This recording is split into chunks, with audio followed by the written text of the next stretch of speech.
Hamas ने Israel के 20 से ज्यादा बंधक छोड़ दिए हैं और इजराइल ने फिलिस्तीन के करीब 2000 बंधकों को छोड़ा। लेकिन हमास और इजराइल का एक दूसरे पर बहुत बड़ी धोखेबाजी का शक गहराता जा रहा है और हमास को इस बात का यकीन हो गया कि उससे हथियार छीनकर डोनाल्ड ट्रंप बहुत बड़ी साजिश करना चाहते हैं।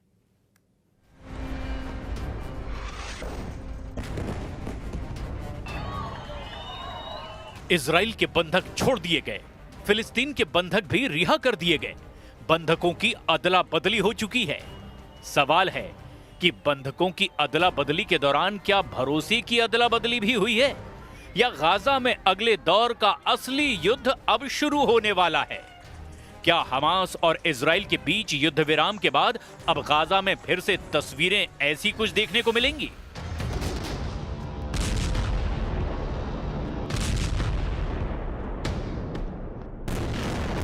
जब इजराइल ने गाजा की ईंट से ईंट बजा दी, पूरे गाजा को तहस नहस कर दिया, मिट्टी में मिला दिया, बमबारी में 68,000 लोगों की मौत के बाद क्या अब मौत का आंकड़ा दूसरी स्टेज पर पहुंचकर 1 लाख की तरफ बढ़ने लगेगा?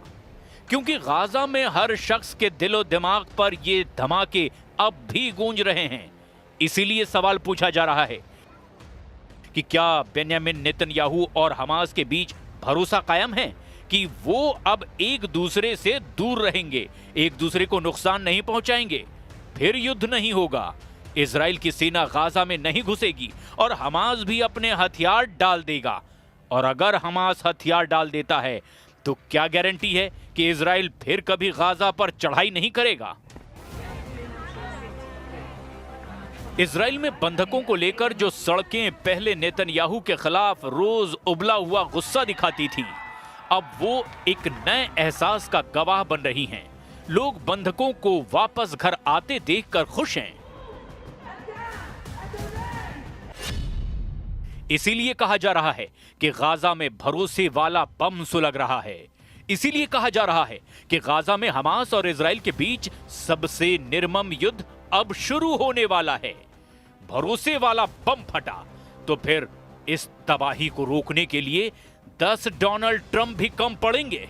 अगर हमास ने हथियार सरेंडर नहीं किए और इजराइल ने भी गाजा में बमबारी शुरू कर दी तो क्या होगा? क्या गाजा में हमास और इजराइल के बीच भरोसे वाला बम फटने वाला है? गाजा को लेकर मिस्र में शांति प्रस्ताव को लेकर हमास पीछे हट गया है। हमास ने कहा कि मिस्र में जो प्रस्ताव दिया गया उसके कई पॉइंट हमास के खिलाफ हैं।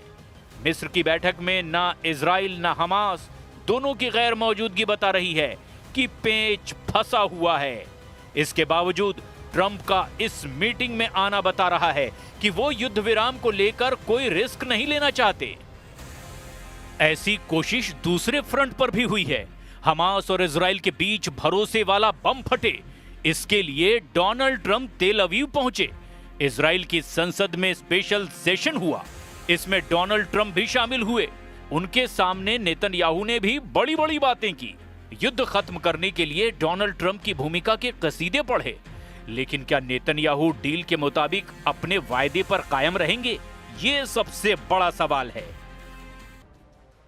दावे और वायदे बहुत हो रहे हैं, लेकिन डर अब भी बरकरार है। डर इस बात का कि अगर इजराइल का ब्लॉकेड गाजा के चारों तरफ रहेगा तो क्या हमास और इजराइल की टक्कर दोबारा नहीं होगी? और अगर ऐसा हुआ तो क्या इजराइल की एयरफोर्स फिर एक्टिव नहीं होगी? 2 साल के दौरान गाजा में इजराइल की बमबारी में 67,869 लोगों की जान चली गई। यानी रोज गाजा में 95 लाशें गिरती रही और पूरी दुनिया होठ सिलकर बैठी रही। गाजा में 2 सालों के युद्ध के दौरान 1 लाख टन बम गिराए गए। कोई बिल्डिंग साबुत नहीं बची। सिर छुपाने के लिए तंबुओं के अलावा अब गाजा के पास कुछ भी नहीं बचा। इसमें कोई शक नहीं कि गाजा पर बमबारी को लेकर पूरी दुनिया की नाराजगी टीवी स्क्रीन पर छाई रही। यूरोप से लेकर अमेरिका तक पब्लिक सबसे ज्यादा सड़कों पर उतरी, लेकिन पश्चिम एशिया में अरब देशों का गुस्सा ठंडा ही रहा। लेकिन जब बात संयुक्त राष्ट्र के मंच पर उठी तो नेतन्याहू और इजराइल के कैंप में हड़कंप मच गया। इसकी एक बड़ी वजह फिलिस्तीन को लेकर न्यूयॉर्क डिक्लेरेशन भी है। 12 सितंबर को संयुक्त राष्ट्र में 2 स्टेट सॉल्यूशन के तहत फिलिस्तीन को राज्य का दर्जा देने के लिए वोटिंग हुई थी और उसमें 142 वोट फिलिस्तीन के समर्थन में पड़े, जबकि इजराइल के समर्थन में सिर्फ 10 देशों ने ही वोट किया। इन 10 देशों में प्रमुख तौर पर अमेरिका, अर्जेंटीना और हंगरी शामिल थे, जबकि फिलिस्तीन को रूस, चीन और भारत समेत यूरोप और बाकी दुनिया से समर्थन मिला। Президент Трамп, безусловно, выдвинул свой план, который мы не раз оценивали как лучшее, что сегодня есть на столе переговоров. Хотя, конечно, палестинская проблема этим не исчерпывается, но тем не менее, как можно скорее остановить кровопролитие, решить. फिलहाल हमास और इजराइल के बीच युद्ध रुक गया है, लेकिन फिलिस्तीन को लेकर दुनिया की जो डिमांड है, जो भारत, चीन, रूस समेत तमाम यूरोप के देशों का रुख है, वो इजराइल को तनाव देने के लिए काफी है, क्योंकि फिलिस्तीन और इजराइल का विवाद अब भी सुलझना बाकी है।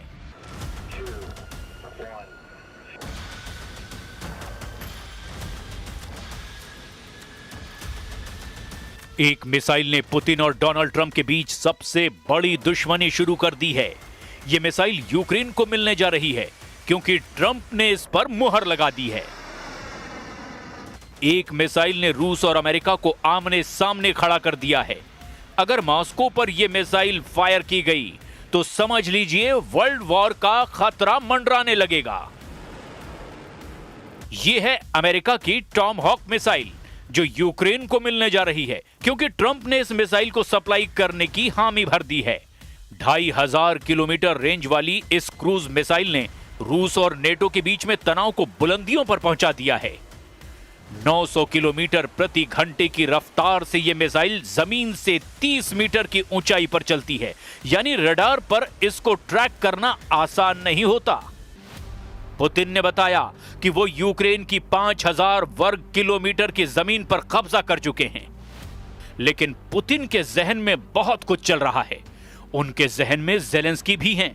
पुतिन के दिमाग में डोनाल्ड ट्रंप की चालबाजी भी है और पुतिन उस टॉमहॉक मिसाइल के बारे में भी सोच रहे हैं, जिस पर ज़ेलेंस्की और ट्रंप के बीच बड़ी सीक्रेट डील हो चुकी है। पुतिन को लेकर पूरा यूरोप इस वक्त बहुत ज्यादा घबराया हुआ है। पोलैंड से लेकर के एस्टोनिया और डेनमार्क से लेकर के रोमानिया, ये देश पुतिन की ड्रोन फोर्स को लेकर सहमे हुए हैं। और ऐसे वक्त में जर्मनी के चांसलर फ्रेडरिक मर्ज ने भी कह दिया है कि यूरोप का रूस से युद्ध तो नहीं चल रहा, लेकिन अब दोनों के बीच शांति नहीं है। डेनमार्क की प्रधानमंत्री कह चुकी हैं कि नॉर्वे, पोलैंड और रोमानिया के बाद अब उनका देश खतरे में है, क्योंकि इन 3 देशों में ड्रोन वाली घुसपैठ के बाद अब यही पैटर्न डेनमार्क में भी दोहराया गया है।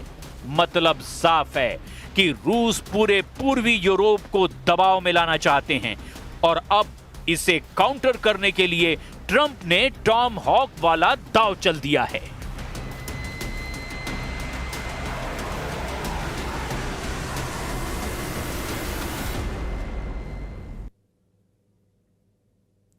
गजा संकट सुलझाने की एक बड़ी तस्वीर, जहां भारत के करीब 2500 किलोमीटर दूर इजराइल एक हफ्ते पहले ही दिवाली जैसे जश्न में डूब गया। तस्वीरें यरूशलेम से सामने आई, जहां लोग जश्न मना रहे हैं और इस जश्न के लिए इजराइल को 1-2 महीनों का नहीं बल्कि 2 साल का इंतजार करना पड़ा।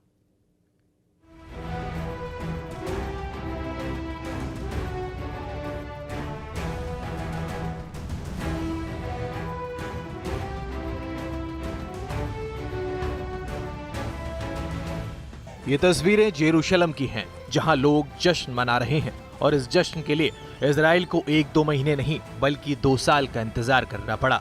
738 दिन बाद इजराइल में जश्न की वजह उन बंधकों की नर्क से रिहाई है, जिन्हें 7 अक्टूबर 2023 को हमास के आतंकियों ने हमला करके कैद कर लिया था। दरअसल अमेरिका के राष्ट्रपति डोनाल्ड ट्रंप की पहल पर इजराइल हमास समझौते को 3 चरणों में लागू करने का फैसला किया गया है। पहला चरण आज पूरा हुआ, जिसमें हमास ने इजराइल के बंधकों को रिहा किया और उनके शवों को वापस किया। बदले में इजराइल ने भी अपने यहाँ अलग अलग जेलों में बंद करीब 2000 फिलिस्तीनी नागरिकों और सैनिकों को रिहा किया। समझौते के दूसरे चरण में गाजा से हमास की वापसी के साथ ही इजरायली सैनिक वापस देंगे। अमेरिकी राष्ट्रपति ने इजराइल की संसद को संबोधित भी किया और बंधकों की रिहाई को बड़ी कामयाबी बताया। वहीं इजराइल के प्रधानमंत्री नेतन्याहू ने संसद को संबोधन के दौरान ट्रंप को इजराइल के सबसे बड़े सम्मान देने का ऐलान किया। After 2 harrowing years in darkness and captivity, 20 courageous hostages are returning to the glorious embrace of their families, and it is glorious. 28 more precious loved ones are coming home at last to rest in this sacred soil.